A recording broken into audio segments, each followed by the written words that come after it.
Hey friends, happy Thursday to you. In tumultuous times, I'm really grateful to have some good friends to talk to and some love and light and voices to amplify that are worth listening to.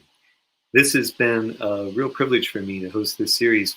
This is now the 25th issue or edition, or let's just say conversation, the 25th conversation in the Sustaining Our Spirits series. And when we started this, I started it because it was the pandemic and everybody was locked down and stuck at home. And a lot of people I knew and loved felt like to me, my friends like myself needed art in their lives. They needed something beautiful and something inspirational and something truth telling. And so I thought, in keeping with my friend Garrett's mantra of bring what you can bring and ask for what you need, I thought one of the things I can bring is some amazing friends. And so I've invited some friends of mine to have some conversations with me and share a little bit of their art. And we've now done that 25 times. And the fact is, I could do it 150 times and not run out of cool friends to invite. I'm really cringing at the folks that I haven't gotten to invite to be a part of this among the 25 that I have. So all that said, the fact is I'm a little overwhelmed right now. I'm a little overcommitted. And it feels like the moment that we're living in right now, with people rising up all around the world to demand a better way, to demand racial equity and systems that do not oppress people. In this particular moment, my energy is being called elsewhere. So I'm laying down this series after today. But I wanted to go out with a bang. I wanted to have just the right guest to speak to this particular moment that we're living in. Not just the time of pandemic, but a time of a new uprising. And so I wanted to talk with someone who could give me inspiration, who could give me good art that is beautiful and moves me and touches me, and somebody who could also lend historical context to the struggle for racial equity. And all of those things are found in Mary D. Williams. I'm really honored to get to have this conversation with her today. I've been experiencing her art for at least, I guess 7 or 8 years. I first encountered her in the Triangle when she was doing work with Tim Tyson around a movie based on a book he wrote called Blood Done Sign My Name, and for which she provided soundtrack. And I've been following her ever since and have had the privilege of hearing her at the last 2 MLK breakfasts here in Black Mountain. It's the only time I know of that a speaker at that breakfast has been invited to come back for a second year consecutively. Pretty neat. So let me tell you a little bit about Mary, and then I'm going to get her on screen and I will talk less. Let's see what we got here. I wrote some stuff down, some of which I already told you, so I'm going to skip ahead. Mary's powerful voice is featured on the soundtrack of the film Blood Done Sign My Name. Highly recommend that you watch that movie or read the book. She's also performed at the Kennedy Center, the North Carolina State Capitol, and has been featured on National Public Radio. Ms. Williams performs songs and narrative of the Black South. Along with her friend and colleague, Dr. Timothy B. Tyson, she has taught a community-based college course, The South in Black and White: History, Culture, and Politics in the 20th Century South. 6 times, with a total of roughly 1,025 students from North Carolina Central University, Duke University, University of North Carolina at Chapel Hill, and she's also taught that course at the Haiti Heritage Center in Durham. Mary recently received her Bachelor of Arts degree in American Studies from the University of North Carolina at Chapel Hill, and her knowledge of this music and this culture from which it emerged are not merely academic, they're also experiential, and they're not merely experiential, they're also academic. That gives a breadth of understanding that all of us will benefit from. And in sharing the knowledge that she's gained, she not only performs the music of deeply rooted traditions of North Carolina, but offers context and dissects their subtleties in an accessible manner for a wide listening audience. Dr. Tyson, her colleague, who's a senior research scholar at the Center for Documentary Studies at Duke University, said this.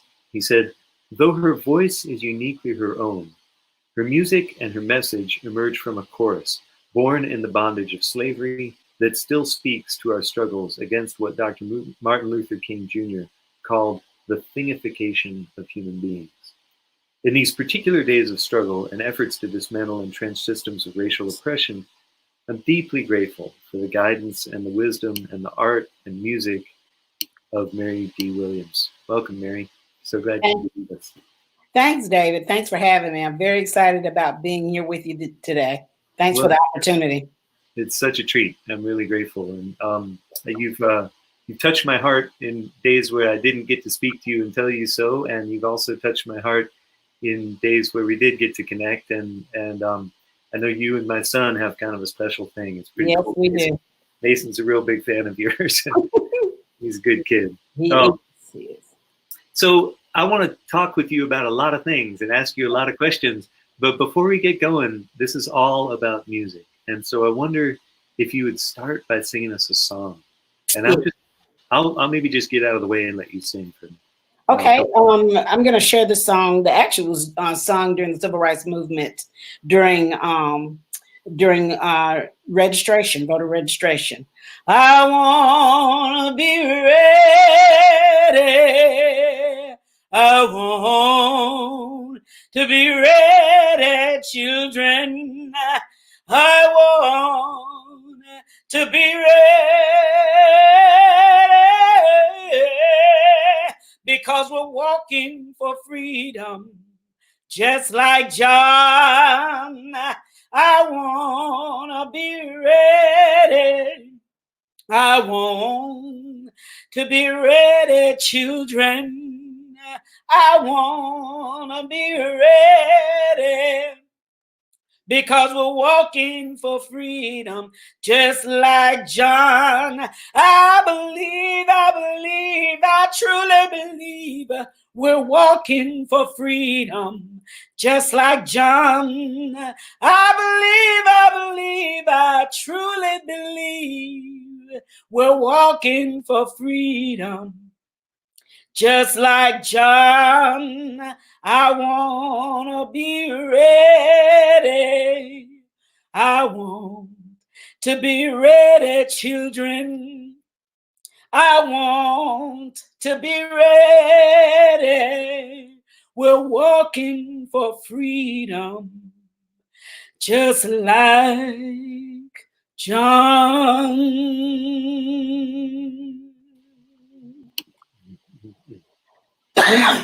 Mm-hmm. Thank you. You're welcome. That's just the start I needed. I'm grateful for that. I'm aware of the moment we're living in as we have this conversation, and I'm looking at elections in Georgia yesterday and the massive problems that folks had voting yesterday and how long they had to wait. And there's a distinct pattern of those problems occurring much more in African American communities and communities of people of color than in white communities. And so to hear that particular song on this particular day resonates with an immediacy and an urgency that I'm grateful for. I'm also thinking about the fact that there is what Cornel West called the Santa Clausification of Dr. King. Mm-hmm. You know, there is a reduced story of what happened in the civil rights movement, in the iteration of the civil rights movement that we often call the civil rights movement, that happened in the 50s and 60s largely. What do you think? Where I want to start is, what do you think people misunderstand about that particular time? Well, one of the things is that the different confusion there were, because you've got SNCC, you've got SCLC, you've got the NAACP, you have all these different organizations. One thing that they did, at kind of a comical thing, they call him DeLawd, DELAWD. They called him that because they had put him up on this pedestal, and they said DeLawd, as far as, you know, that God had sent him down. Well, God did send him as a messenger. He felt that he was called to be a leader. But we all know that, and I think you said it so beautifully earlier on when you and I were talking, the leader is the one that actually pushes and ignites and keeps people stirred. Well, he was able to do that on two levels. First of all, he was a Black preacher. Nobody can do it like a Black preacher can. And that's what they needed at the time. But the rhythmic approach when a Black preacher is speaking, that rhythmic approach, that way that a sermon is even demonstrated from the pulpit, it is that way of igniting a body of people, particularly in a Black church with the call and response and all those attributes. But I think that people misunderstand the fact that he was motivating people at a level that they had not been motivated before. The beautiful thing about it was, and I can refer, that's why I want to get your book and read it right away, because when you talk about heroes, he was made the hero because of he had the education, he had so many pieces of it, but his as far as that stature that was needed in the Black community. Many of the Black folks were farmers, sharecroppers. A lot of the females were domestics. So to have this African-American male with the eloquence of speech and the ability to communicate on any level, that's really, to be honest with you, what really lifted him and what made him be that individual that was pushed out in the forefront. It's the same thing as with Rosa Parks, if I may add that. Rosa Parks had been doing interviews with women. She had been very active in her community. She just was not this tired lady that just decided all of a sudden one day, I'm just going to sit down and I'm not going to move. It was strategy. They had several test cases where a lot of the folks had gotten together and they had different ladies that they were going to use as test cases. But their character, one lady, I think she was pregnant out of wedlock. So they couldn't use her, they could not use her as that example that they wanted to use. But Rosa Parks was self-employed. She was pristine. She was polished. She was a woman that was able to articulate. She, her grandparents were Garveyites. She was just knowledgeable and she knew how to navigate. And so what the whole thing, this whole stereotype that it really came up through history, that African Americans are buffoons or minstrels, this is what they were trying to detach from. And that's why they were trying to strategize. Who could we put out in front that whites would not diminish as a buffoon, a babbling buffoon, or a minstrel? So that's why Rosa Parks, that's why she was used as that individual to make that stand on that day. She rode that bus. They knew that bus driver. They knew the different things that had been happening to women on that bus with that particular bus driver. It was a strategy. But they know that in order to be put out in the forefront where white people could hear them, where their voice could be heard, they knew that they needed a specific kind of person. And I think that's where same thing with Martin Luther King, there was a power struggle, which always is, but everybody still worked together. But that's really why he needed to be, or why he was that person that was put out in the forefront. Yeah. And I so appreciate your naming those particular examples. And I just learned something from you. I didn't know that Rosa Parks' grandparents were Garveyites. I'm going to look into that. There's, I've studied her story quite a lot, and the more I learn about it, the more I find that it sits in almost direct opposition to the popularized story of.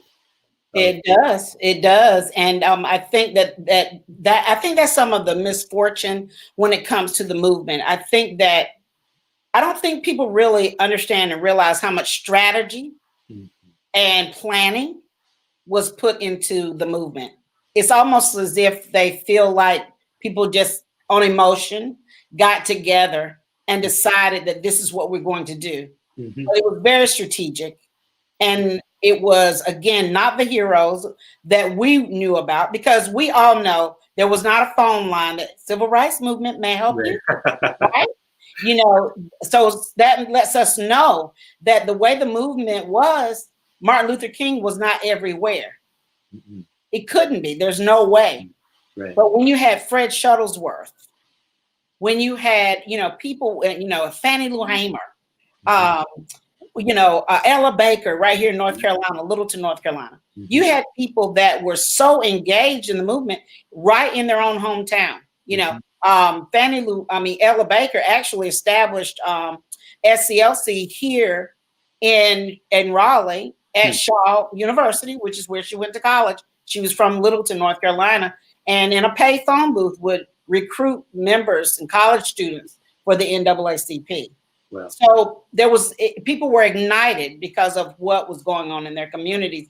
And when there were certain things, for example, when Shuttlesworth's house was bombed and he didn't get a scratch or anything, and he said that the Lord took his name off the bomb.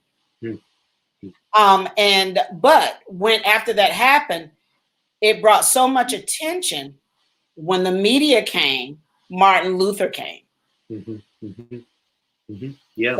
So we have to understand the perspective, because he wasn't everywhere all the time. It was just everyday folks. Yeah. And I've read multiple accounts. Actually, Rosa Parks wrote about it, and Joanne Robinson of the Women's Political Council in Montgomery wrote about it in her amazing book, The Montgomery Bus Boycott and the Women Who Started It.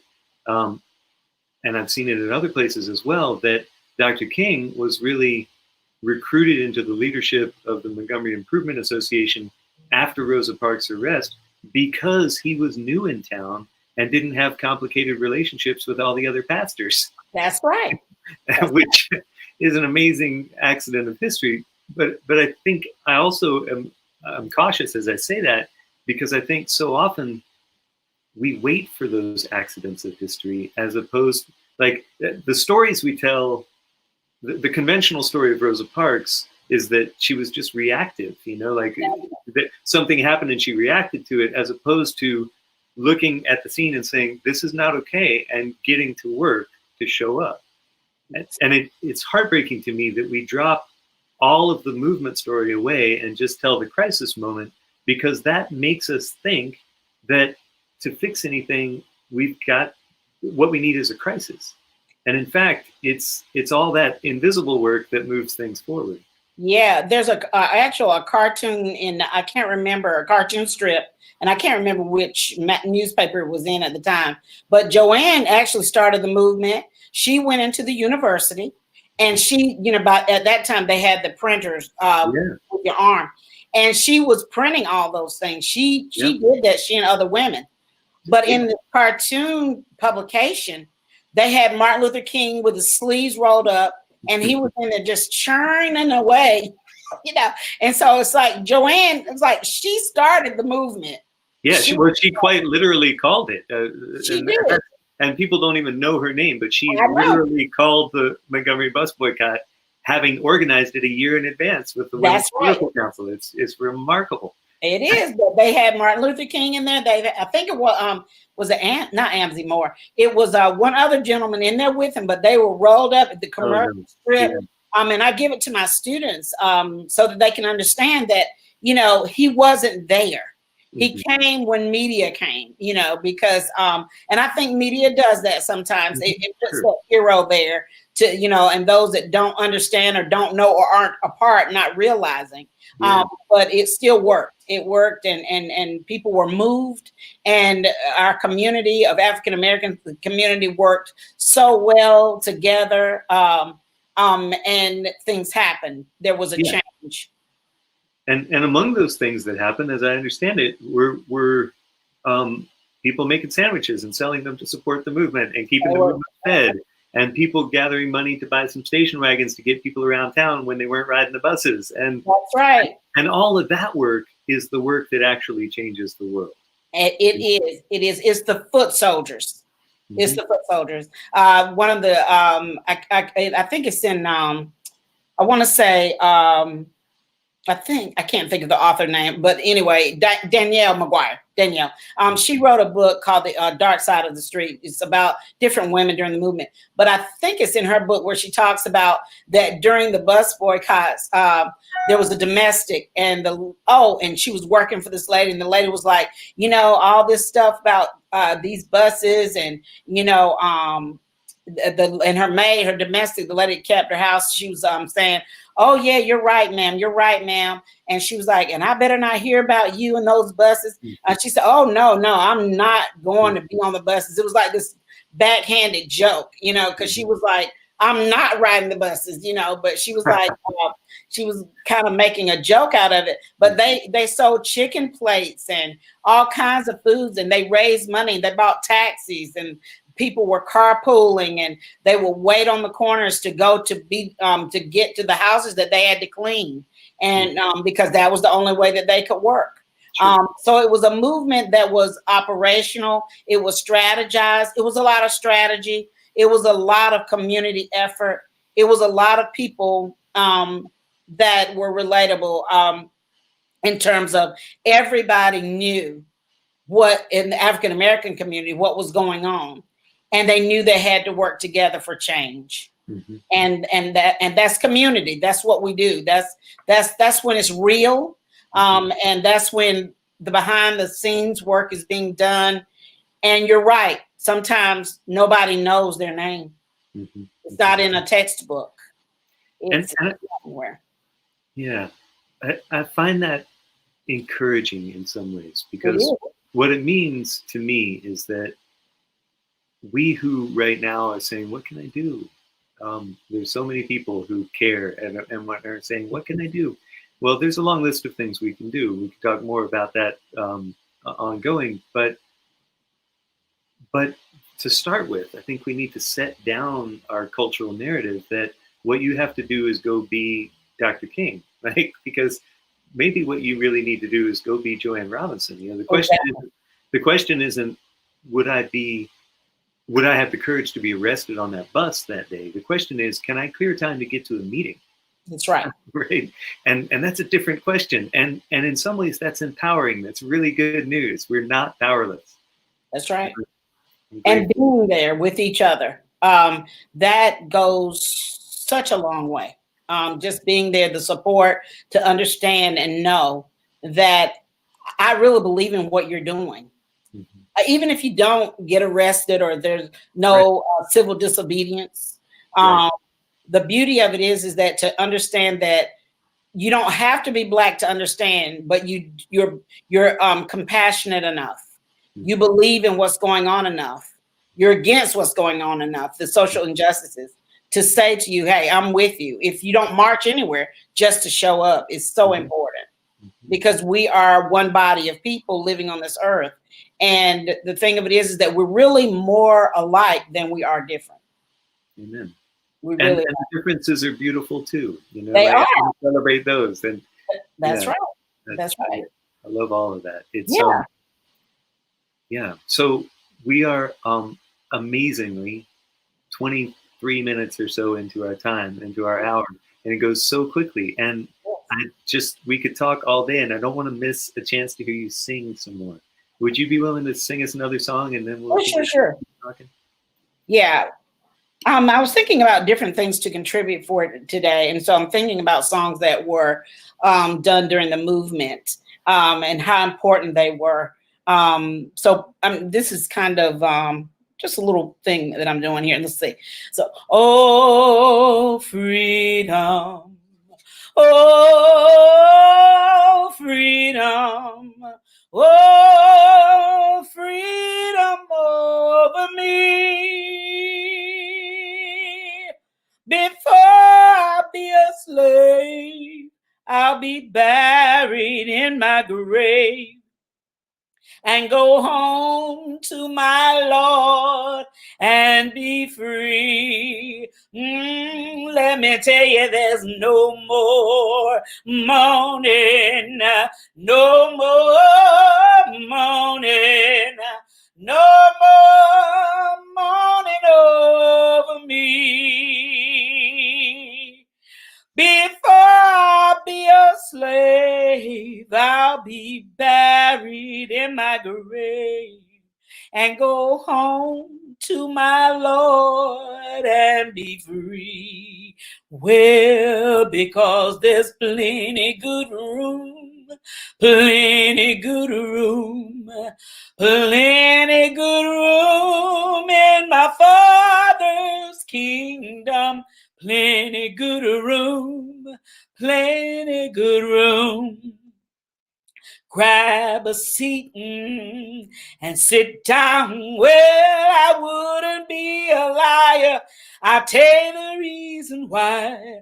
'Cause if the Lord would call my name, I wouldn't be ready to die. I'll tell you there's plenty good room, plenty good room, plenty good room in my Father's kingdom. This little light of mine, I'm gonna let it shine. This little light of mine, I gotta let it shine. This little light of mine, I'm gonna let it shine. Let it shine, let it shine, let it shine.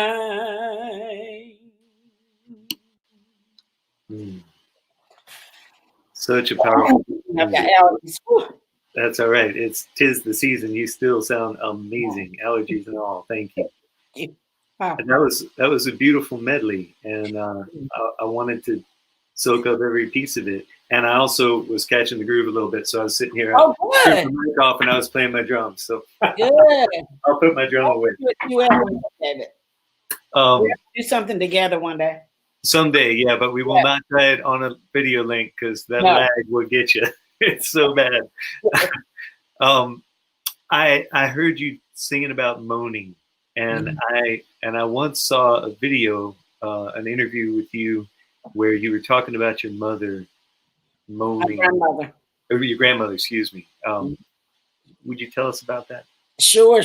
My grandmother, her name was Beatrice Dobbin, and she and my grandfather lived in Smithfield, North Carolina. Anybody that knows the history of Smithfield, and it's still very present today, the Klan is a big presence there. When I was a little girl going with them, going to visit, my parents allowed me to visit on weekends, some weekends. There was a big billboard, and the billboard said, "Welcome to KKK country." That billboard did not come down until the late 70s. And there were two community members, actually, just several guys that decided this sign has got to come down. They literally got out there with axes and chopped the billboard down to the ground. The Klan put it back up.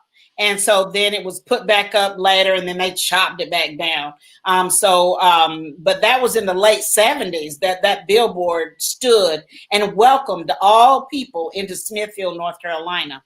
I remember that because when my grandma, that was a thing that granddaddy did. He would drive us into Smithfield because my grandmother just thought it was a big deal. I'm being the oldest granddaughter, to take me to town when I visited on Saturdays, and we would go to Belt. When we would go into that store this particular time, and I don't remember going back after this, but this particular time when grandma took me, the ladies were, first of all, they were younger than her. And I knew right off the bat, I didn't know about the atmosphere, didn't know a lot about racism and prejudices. My grandmother was holding my hand very closely, and we walked in, and she was just so proud. You know, we were looking around, browsing, and one young lady said, "B," because it was a small town, and my grandfather was a farmer there. Everybody knew them, and so she said, "B, if you touch it, you better buy it." And she said, "Don't try on no shoes in here." And so I think it embarrassed my grandmother, and it was a little offsetting. And so she took me by the hand, and we left the store. And so, but everything changed about her demeanor, everything about her changed. She held me so close, holding me by the hand. When we got to the car, granddaddy got us in the car. He knew something because we were actually supposed to go get ice cream. And grandma just said, "No, we're going home." So when we got to the house, she was saying, "We'll get lunch ready for your granddaddy." And so I always helped her in the kitchen, but she started this moan.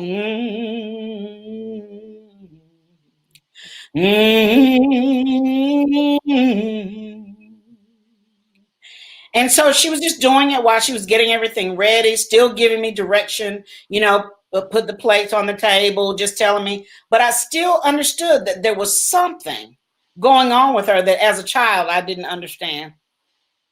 And it was much later that she explained. I said, "Grandma, what is all that moaning? What is all that about?" She told me, she said, "Baby, when you moan, the devil don't know what you're talking about." And then she later on, as I grew older, becoming a teenager, particularly when I started dating, she explained to me, she said that as a Black woman, there are days you're going to have to moan sometime. And I realized that when she said that, of course, I kept it here. Some things you just shelve. Mm-hmm. And I shelved that.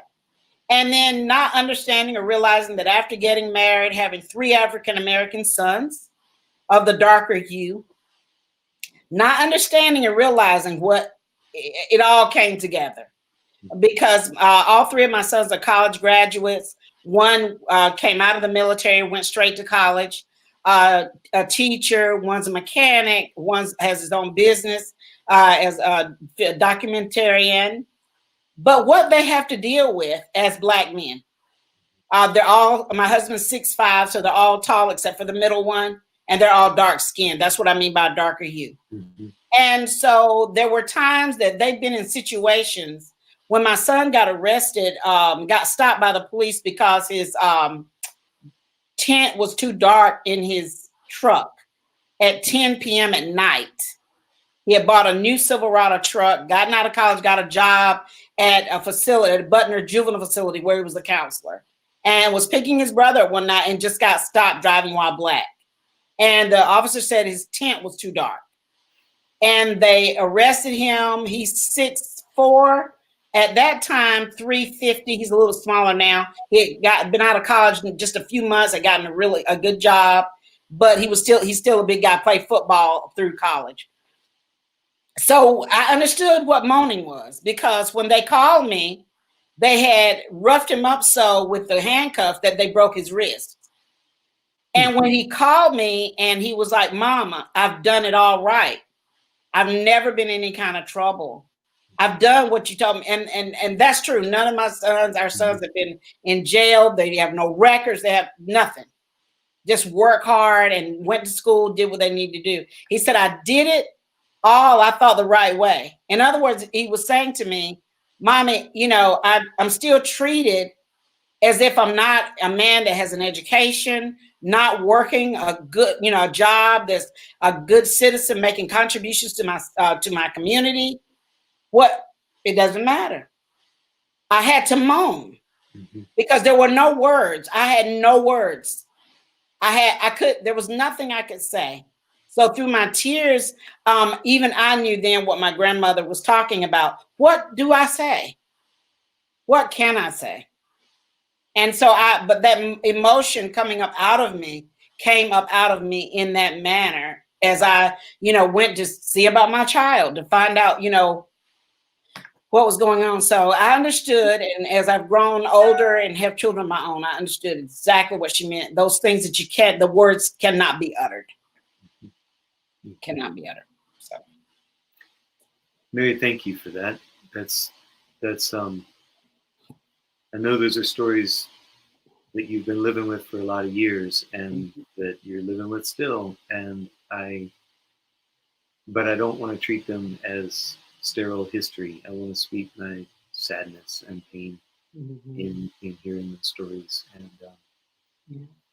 And I want to, it's strange to be in a public space having this conversation, but I want to speak apology as well, because there was this phrase in the 60s. They said, if you're not part of the solution, you're part of the problem. Yes. And there's wisdom in that. Like that to not, and it's the same thing I think that Ibram Kendi is saying now, when he says there's no such thing as not racist. There's anti-racist or racist, right? Because I think the message is the same in both of those slogans, that if you're not actively working against this, then you're letting it happen, right? Yeah. And so you bear a share of the responsibility. And my own family history goes back to those Klansmen, not in Smithfield, but in Florida. And on one side of my family, and on the other side, straight up the paternal lineage to a Confederate soldier. And so, and I, in my own processing and wrestling with that kind of what it is to be who I am, as someone who was dealt pretty much all of the traditional privilege cards, right? I was just dealt those cards.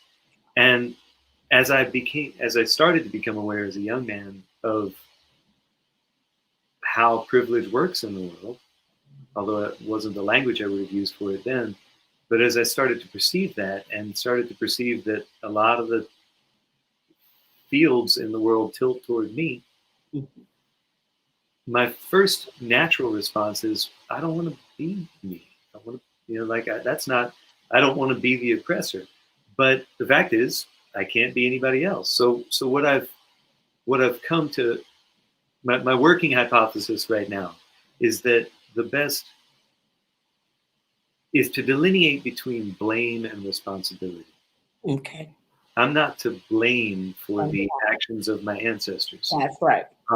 But I bear responsibility to address the systems that continue to advantage some people over others. So as a person of privilege, it feels to me like, and I'm inviting your feedback on this, like I've got two jobs. One is to point that privilege where it can make a positive difference, to amplify voices of people that I think need to be heard on the one hand, and on the other hand, to subvert the systems that gave me that privilege in the first place. To challenge those systems in whatever way I can constructively do that. So, and you're doing that, David. The beauty of it is that, and I tell my students this all the time, the beauty of it is that what we do as far as our children, I can't allow, or didn't allow as our children were growing up, I can't allow them, because they are African-American men, to be bitter throughout this entire process of knowing where we live, first of all, and the history of where we live. So the only thing that we can do is, for example, your son, teaching him that there's just beauty in all people, teaching him to understand that the way this system is, that this broken system that was once, even I guess in your generation, or that your parents before you, generations past, tried to pass on to you, you're now breaking that. It's definitely not a part of your son, because I've been around him. He's not afraid of me. He's not, he doesn't like enough of your hugs. Yeah. So I think that's the beauty of it. So we really work toward making a better world. We can't change the past, and I'm not really a big advocate about that. I'm not an advocate of when I meet someone that they need to feel bad about what contribution their loved one or whomever may have made. The thing of it is that the thing is, where do we go from here with the next generation? That we walk hand in hand, that we're able to understand that my grandchildren, which I have two grandchildren, will understand and know the history that they have come through, to appreciate and value that. And then to understand what their contribution is to their community to make this place better. So, and you're doing that. You're doing that with your son. Well, to come back to that 60s slogan, if you're not part of the solution, you're part of the problem. I've come to see that differently. Like that slogan doesn't actually completely work for me anymore, because I've come to believe that I'm a little bit of both. You are. And that's what it is to be a human being, right? To be an imperfect human being. And so my question isn't, am I a good guy or a bad guy? It's can I lean toward the light today? Right. And so I'm grateful for that. Yeah. You also sang a little piece of This Little Light of Mine. Yeah. And that's an amazing song that when I first encountered that song as a child, I encountered it innocently. I thought that was a song, a beautiful but tame song. And I did not understand until I was older that was a radical freedom song. Oh, yeah. I wonder if you could talk about that context a little bit. Oh, my goodness. Yeah. Well, that came, from the Black church. This little light of mine, I'm going to let it shine everywhere I go. I'm going to let it shine. But during the movement, that song was something that gave so much life, because that song literally is talking about shedding. We understand how light operates. light literally, and it just really just disperses all over everything. And it doesn't give you, it's like music to me. Light is like music. Light, we don't have permission. The way that light and music affects us, we don't give it permission. It gets into us. We start having these emotions. If we're sad, a happy song makes us happy. Music has so much power. So light is the same way. It dispels darkness. It lifts. It brings, it just makes a difference. And so Ella Baker was one of those ones that loved that song. This is a lot of mine. I'm going to let it shine. Everywhere I go, I'm going to let it shine. I'm walking on the street. I'm going to let it shine, let it shine, let it shine, let it shine. All in my home, I'm going to let it shine. And so it was so empowering because it lets you know, no, you can't put me out. And put me out, you can't shut me down. I have a light, and this light is going to be shown to all mankind. Yeah. So everywhere I go, I've got the light. And during the movement, some of the lyrics were, I've got the light of freedom, and I'm going to let it shine. I've got the light of freedom, and I'm going to let it shine, let it shine, let it shine everywhere I go. So, and then they used it for call and response. So it's just a powerful song, but it was a song of uplift, because in dark times, in dark situations, you've got to let your little light shine. Yeah. And the little light, that's a key thing. It harkens back to the movement conversation, right? I'm just adding my little light to the big light. And that's right. Yeah. And we all become one because we're there for the same reason. One of the things that I love about the song that Sam Cooke sang, there's a change is going to come. One of the things about that song is it was so important for him because he was wanting that song to cross over. It was important. Every Black person knew what he meant. Every Black person. The lyrics of the song, I go to the movies, I walk downtown. Every Black person understood about Jim Crow laws, segregation. They knew. But the song wasn't really for the Black audience. He wanted that song to cross over because he needed for white audiences to hear and to understand that a change is going to come. And so he wanted them to hear because he needed for them to understand that message. And I think that's really what movements are all about. The movements are for those of us or those that really don't understand the plight. You'll never really be able to connect with the plight of a Black man. But Tim and I talk about this all the time. When our boys were growing up, because we've known each other now about 16, 17 years, we've worked together. But in that time, I would always tell him, we'd have these conversations. His son could go anywhere. Just could go. If he told his dad that I'm going wherever, bye. Every time my son said, or my three boys said, Mommy, I'm going this place. Oh, okay, wait. So we got to have this conversation. So we got to sit down. We got to talk about where you're going. We got to talk about the strategy. Okay, if you get pulled over, if a cop stops you, open up the cell phone, dial my number, and leave the phone in the seat so that I can hear the conversation. Call me, and all that. It's like 1, 2, 3, check all the boxes. Because my kids couldn't go just anywhere. Yeah. They couldn't go just anywhere because of the color of their skin. So it's just that the differences in culture, and it's not all bad. It's just how things are, how we have to operate in this world that we're living in.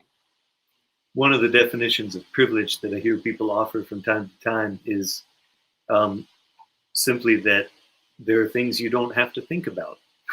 Yeah, people do have to think about. That's right. We really do. Yeah. I want to think about in talking about that Sam Cooke song. Such a powerful song. The first version I really came to know of that song was George Benson's version of it. Okay. Super powerful, but at any rate, my mom took me to a George Benson concert when I was 15. His first stadium show I ever saw, a big concert. George Benson was awesome. Anyway, I've been a big fan ever since. At any rate, that song, you were talking about the need to cross over and communicate a message. A lot of this conversation that we're having seems to revolve around messaging. How do you get the point across, right? Which is a really important question. But in that song, and also with This Little Light of Mine and its various interpretations, shallow and deeper, etc., there is a question of communicating information. And I wonder if you would talk, I've heard you speak before about this, and I wonder, for the benefit of other folks who are listening, and so that I can hear it again, if you'd be willing to speak to ways that enslaved people being held in bondage, were able to communicate with each other largely without the benefit of the written word, due to it being illegal to teach people to read and write. Would you speak to that for a moment? Sure. Music, I mean, that's what you're, a musician, an artist. I am so honored to be able to perform and know this history. I feel like I'm just like so gifted. It's just such a blessing for me. But because a lot of people can talk about it, but they can't perform it. But one of the songs was Steal Away, home. I ain't got long to stay here. My Lord, He calls me. He calls me by the thunder. The trumpet sounds within my soul. I ain't got long to stay here. That song was veiled in messaging. We talk about veiled messaging because the fact that they weren't allowed to beat drums, they weren't allowed to use a lot of instruments, but they could use the only gift, the only thing that really makes music and makes song what it is, and that's the human voice. You can't have a song without the human body. You can't. And so they use that song as a way of sharing information. So if they were down in the Bush Harbor, the verse in that song says, my Lord, He calls me. He calls me by the thunder. Well, the thunder always lets us know that there's some rain coming. So that was an opportunity for them to know. Now, mind you, these folks working on the plantation, they knew the signs of the time. They knew the weather signs better than any meteorologist. So they were able to understand that when it rains, that was an opportunity of escape. And so because dogs can't track in the rain. Dogs can't smell out scent in the rain. So they understand that. So my Lord is calling me. In other words, the call to escape, the call to go is when it rains. So a lot of these songs had messages that were veiled, but those within the slave community, those that were in the slave quarters, they understood exactly what the song meant.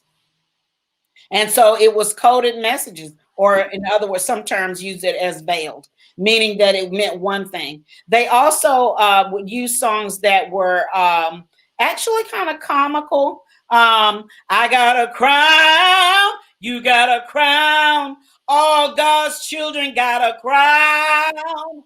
When we get to heaven, gonna put on our crown, we're gonna shine all over God's heaven.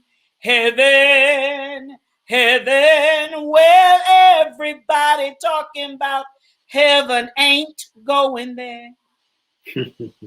So when they'd have the happy darkies to line up across the front of the church, that was a veiled song. Everybody talking about heaven ain't going. Who in the world were they talking about? They were actually talking about the actual preacher who always revolve that message around what in the book of Mark, servants obey your your servants are to obey their masters as unto the Lord. And then they had all kinds of strict scriptural texts to keep them confined, but they still had freedom down in their heart. And that's what the songs did. Songs gave them liberation. Songs like Didn't My Lord Deliver Daniel? It did not in any wise confine them. It freed them mentally. It gave them something to yearn for, which is what we do as artists. When we sing a song, we're giving our audience something to hold on to, something that ignites them, something that even in some cases delivers them. When they think about Daniel, Daniel was the first one that I'm familiar with as far as the scriptural writings that did civil disobedience. What? He was thrown into the lion's den. Why?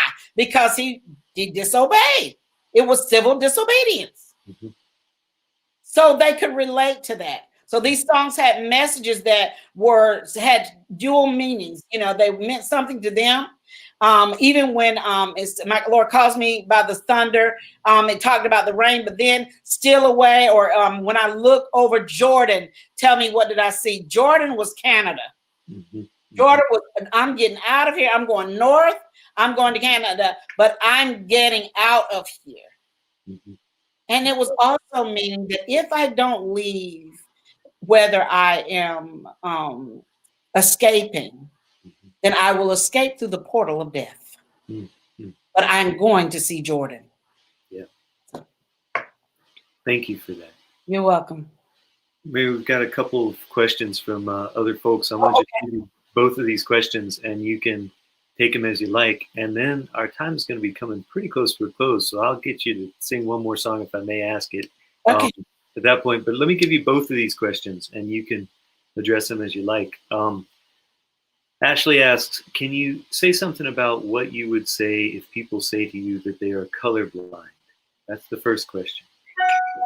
The second question is, what advice do you have for those of us who want to be productively involved about how and where we can find out what is needed?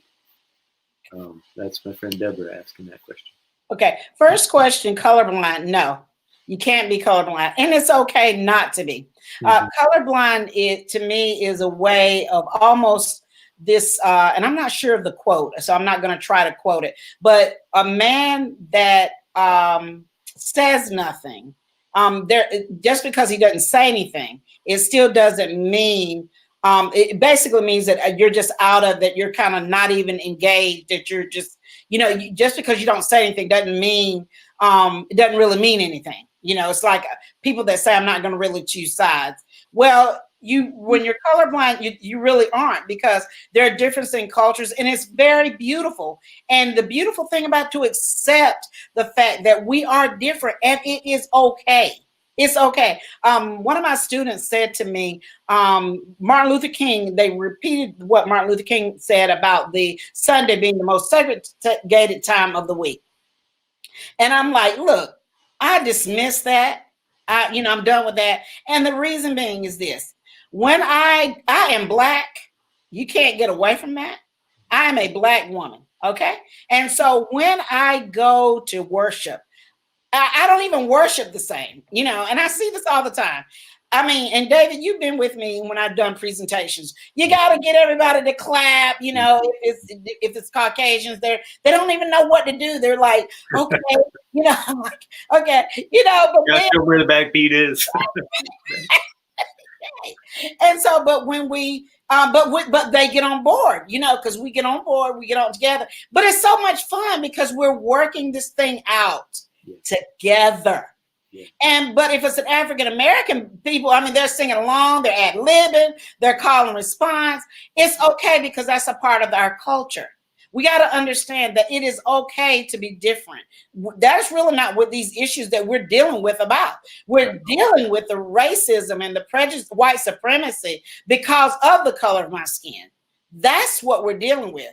It has nothing to do with, because if that was the case, why is 12% of the world's population, which are African American, affect this entire world when it comes to music, dance, culture? We affect the entire world. So no, no, there's no such thing. What we need to do is just grasp it, understand. You know, if I, as a woman, we learn from each other, we grow from each other. I get, you know, what the a lot of Blasting Game calls it acculturation. We kind of start blending. We kind of merge and begin to understand. But it's okay that I keep my identity as an African American woman, even though I may use some things from your culture. But I think we need to acknowledge that, hey, yeah, she's Black. She's a friend of mine, but she's Black. Hey, that's fine. That's good. Mm-hmm. So, okay. And then the next question. Yeah, I want to just reflect what you're saying. I love that I grew up in the 80s and the 70s when colorblind seemed to be the goal for white people. Like that was what we were trying to be. Yeah. And now we're not pretending that there aren't cultural differences. We're celebrating those differences. That's right. It's a celebration. Yeah, and I don't even want to just acknowledge and be able to work around the differences. I want to celebrate the differences. The differences are awesome. So, they are. And we appreciate each other. And I love the value in that. I love the growth in that. And I love the fact that, and I often tell students is, listen, I don't need to be just like you. No.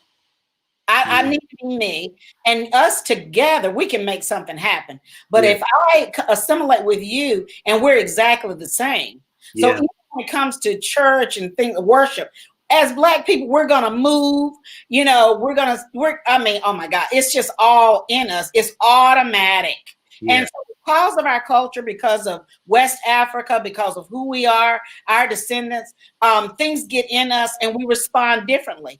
But I also respect the fact that when I go to other churches of other cultures, I understand that that the weeping or the sitting quietly is no rejection of the gift that I'm offering. Yeah. That's their way of responding to it. And I value that. But that doesn't mean I'm going to change to be like that. No. But it means that, oh my God, I think that's such a beautiful way of interpreting what's being offered. I have this trio that I'm in that is called Abraham Jam. And it's 3 longtime professional musicians. And one's a Jew and one's a Christian and one's a Muslim. And we sing together. And our motto for that band, one of the little tag lines for that work that we're doing is that harmony is even stronger than unity. We don't all have to sing the same note. We can sing different notes that are beautiful together. I like that. And it's something I carry with me at any rate. So let the other question, and then we'll have time for a song, and then we'll wrap it up. So my friend Deborah asks, what advice do you have for those of us who want to be productively involved about how and where we can find out what is needed? Well, I think the important thing is to do just as was done during the civil rights movement. What's going on in your community? That is so important. You don't have to go to other states. You don't have to go to all these places. What's going on in your community where you can get involved? Where are the needs in your community? Do you have brown and darker hued people that are suffering in your community? Then it's important to get involved right where you are. And somebody needs you, Deborah. Somebody needs what you have to offer. If it's nothing but just, senior citizens or whatever the case may be, those are ways I don't think people understand what it means as far as fighting social injustice. It could be so many different things, because just you adding to offering what you have, just as you said, David, offering what it is that you have in your own community, it broadens, it changes the dynamics, it changes how people perceive each other's culture. And I think that just starting there is important. Yeah. Excuse me, I didn't mean to cut you off. Deborah's been in higher education for some time and has a whole lot of gifts to offer. And Deborah, I'd love to be a conversation partner with you later if you want to talk more about that. So I just want to keep going with this conversation, but I'm aware that our time is about done, and I don't want to miss a chance to have one last song. Can you pick us one that would wrap this time up? Yeah, let's go with, you can sing along with, let's do This Little Light of Mine. I'm going to mute myself though, because if I sing along, I'm going to be behind you. It's going to be terrible. So I'll leave my camera on, but my mic off, and I'll play my drum and sing. Let's go. All right, okay. This little light of mine, I'm gonna let it shine. This little light of mine, I'm gonna let it shine. This little light of mine, I'm gonna let it shine. Let it shine, let it shine, let it shine. Everywhere I go, I'm gonna let it shine. Everywhere I go, I'm gonna let it shine. Everywhere I go, I'm gonna let it shine. Let it shine, let it shine, let it shine. I've got the light of freedom, and I'm gonna let it shine. I've got the light of freedom, I'm gonna let it shine. I've got the light of freedom, I'm gonna let it shine, let it shine, let it shine, let it shine.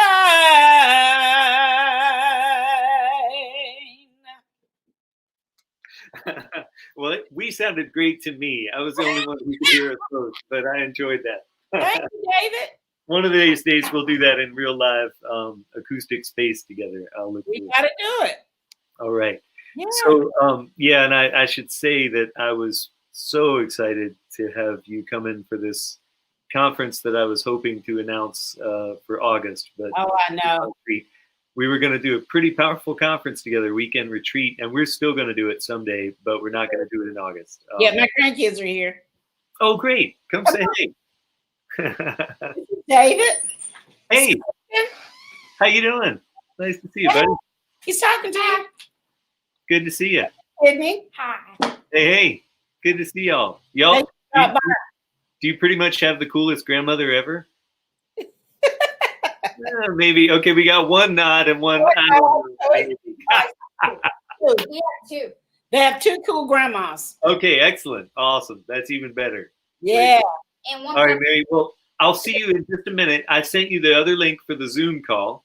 Okay. Right? We'll do our little after party. It won't take too long, but we'll do a few minutes. And if the boys want to join us, they're most welcome. Oh, they're just getting through the house. Okay. All right. Cool. Okay.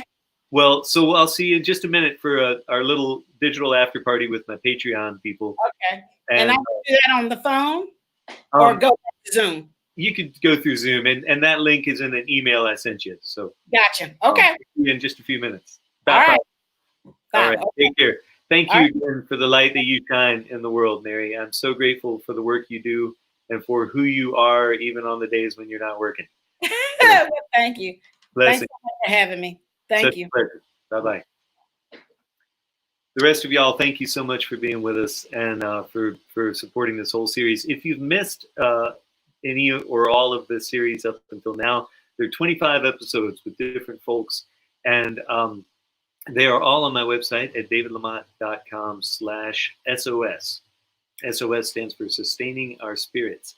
And if you want to click that little follow button right up here, if you're on Crowdcast, then you can follow different digital things I'm doing on Crowdcast. If you're on Facebook, come on over to Crowdcast and find me on there and click away.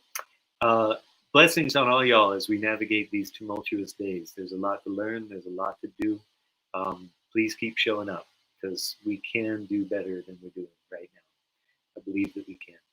I want to thank Stephanie McCleskey for being our digital concierge today. And if you're part of my Patreon community, come on over and join us for a little after party for a minute with Mary. We'll get her to sing one or two more songs and chat just a few more minutes before we let her get back to the rest of her day. And if you're not part of the Patreon community and you'd like to be, you can go to patreon.com/DavidLamont and come join us. There are 227 people as a part of that community right now, and I feel deeply supported and so grateful to have this group of folks that I can share works in progress with and all the newest news. They're the first people to hear about everything I'm doing. And so at any rate, it's been a pleasure. Thanks for taking this time and keep in touch.